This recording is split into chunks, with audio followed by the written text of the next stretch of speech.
অন্ডকোষ এমনভাবে চেপে ধরছে আমার শ্বাসরোধ হয়ে যাওয়া মারা যাওয়ার উপক্রম হয়েছে। এরপর আমাকে চেয়ার থেকে ফেলে দেয়, আমি নিচে ফেলাই, আমার বুকে পাড়া দিয়ে ধরে, গলা পাড়া দিয়ে ধরে আমাকে হত্যার চেষ্টা করে এবং বলে যে সে আমাদেরকে চেক দে। চেক দেবো কেন? যাই হোক, আমি তো ওই অবস্থায় তো জীবন বাঁচানো আমি বড় মনে করছি, যার জন্য আমি আমার ড্রয়ার থেকে চেক বললাম যে আমাকে ছাড়ো, আমি চেক তো বের করতে হবে, তারপর তো তোমাকে চেক দেবো। তারপরে ছাড়লো, আমার পিওন এসে আমাকে ধরিয়ে উঠাইলো। উঠাবার পরে আমি ড্রয়ার থেকে চেক বের করলাম, চেক বের করিয়া করার পরে সে প্রথম একটা চেক দিল ব্লাঙ্ক, আর একটা চেক দিল পরে লেখাইয়া 70 লক্ষ টাকা।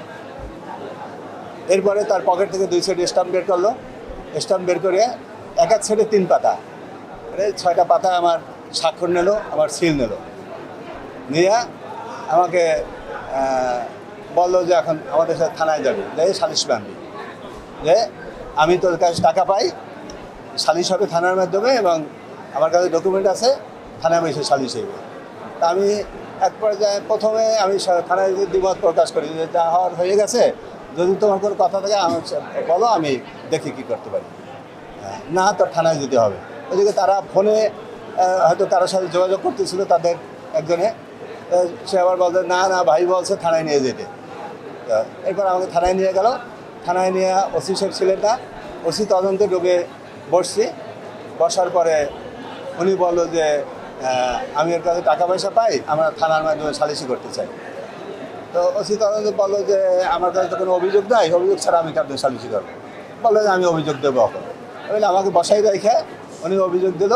অভিযোগ দেওয়ার পরে 5 তারিখ, আজকে সালিশির ডেট হয়েছে রাত 8টায়। তো আমি ওখানে এই যে আমার রুমে মব হয়েছে বা জোরপূর্বক সই স্বাক্ষর দিয়েছে, আমি কিছুই ব্যক্ত করি নাই, কারণ আমার জীবনের নিরাপত্তা ছিল না। কারণ আমি যদি ওখানে বলতাম,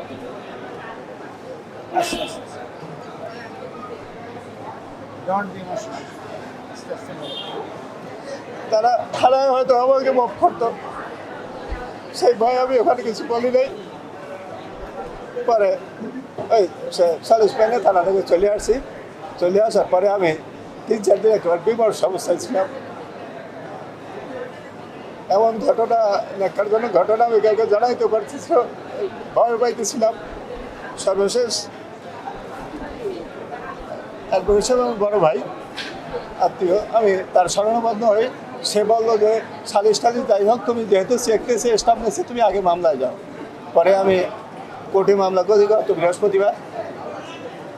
যেহেতু তারা আমার কাছে এটা চাঁদা আমার কাছে তার কোনো লেনদেন নাই, সে আমার ব্যবসার সাথে ছিল ঠিকই, তো সেটা 3 বছর আগে তার সাথে আমার লেনদেন ক্লিয়ার হয়ে গেছে।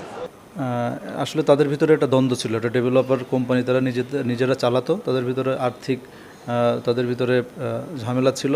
তো এর পরিপ্রেক্ষিতে ঘটনাটা ঘটে থাকতে পারে। আমরা ঘটনাটা নিবিড়ভাবে এটা খতিয়ে দেখছি এবং যারা এটার সাথে জড়িত, হামলায় অংশগ্রহণ করেছেন, অবশ্যই তাদের বিরুদ্ধে কঠোর ব্যবস্থা নেওয়া হবে এবং খুব দ্রুতই আপনারা এর ফলাফল দেখতে পাবেন বলে আশা করছি।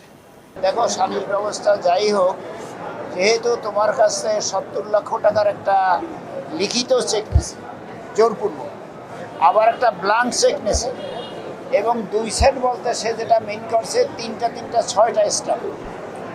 আমি তখন বললাম যে এটা তোমাকে অবশ্যই কোর্টে যেতে হবে, কোর্টে যাও, তারপর সালিশ যদি হয়, তুমি যদি মানো, তারা যদি মানে প্রপার সালিশ হইলে সেটা তোমার আপত্তি কিছু।